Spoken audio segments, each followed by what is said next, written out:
and supported the efforts of enterprising women, busy women. Not women who are eating the bread of idleness, but women who are busy building something. Something that they can take pride in, something that they can show off, something that they can take comfort and security in. In fact, if you read about the woman in Proverbs 31, one of the first things that will pop out about you is that she is an enterprising woman. She is busy doing something. She is not sitting around waiting for something to happen. She is a make it happen woman. Look at somebody and say, I'm a make it happen woman. She's not the kind of woman who sits around waiting for something to happen, waiting to see what's going to happen today. She is already thinking about, what am I going to do? What is the next move? There is something to be said for an enterprising woman. Somebody who every day when they wake up and before they go to bed, they are thinking about everything that it's going to take to make their life a life of quality.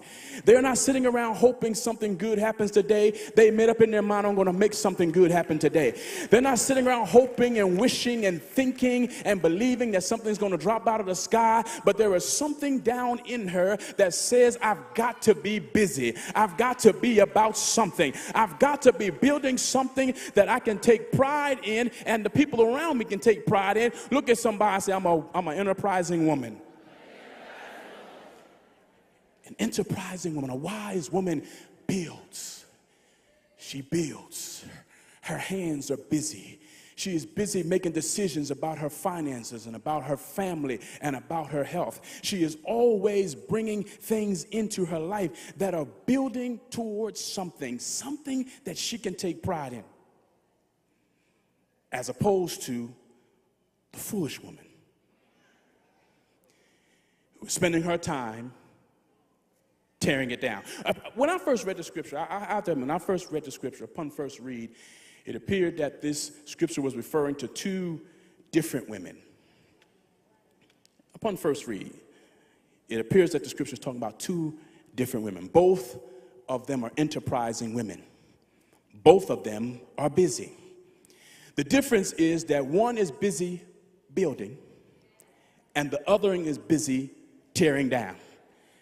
One is busy bringing positive things into her life to make her lifestyle better. The other is spending all of her energy and her effort tearing down the very thing that she takes pride in. You'd be surprised the number of women who are spending their time destroying the very things that God has blessed them with.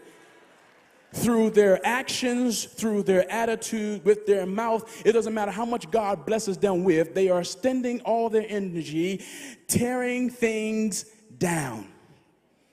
So it appears at first that he's talking about two different women, but upon further meditation, I realized that this study may not be a lesson in contrast between two women, but it quite possibly may describe two behavioral responses of the same woman.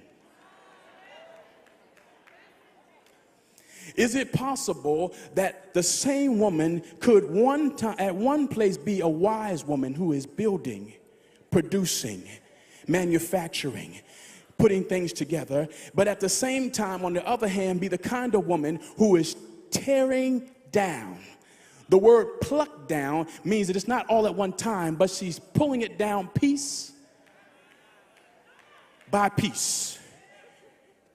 Tearing your business apart piece by piece. Tearing your marriage apart piece by piece.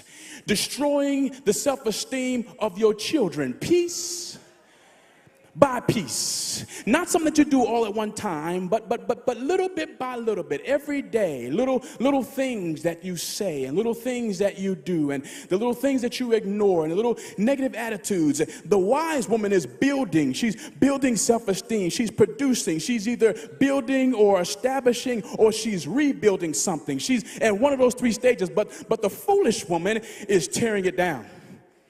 I like the way the NIV translation says. It says that the wise woman builds her house, but the foolish, with her own hands, tears hers down.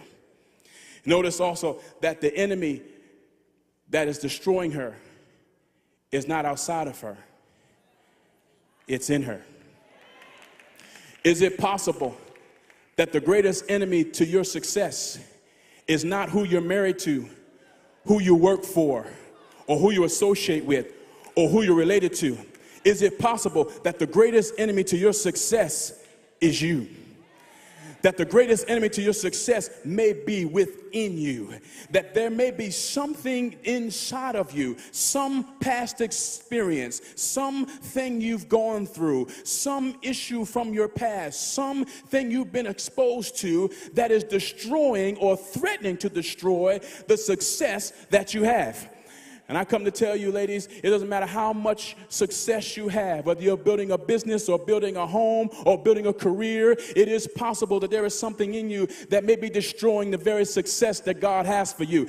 God has no problem giving his daughter success. God has no problem putting things into your hands. God has no issue with making sure that you receive an inheritance. But the issue is, can you handle what God has given you?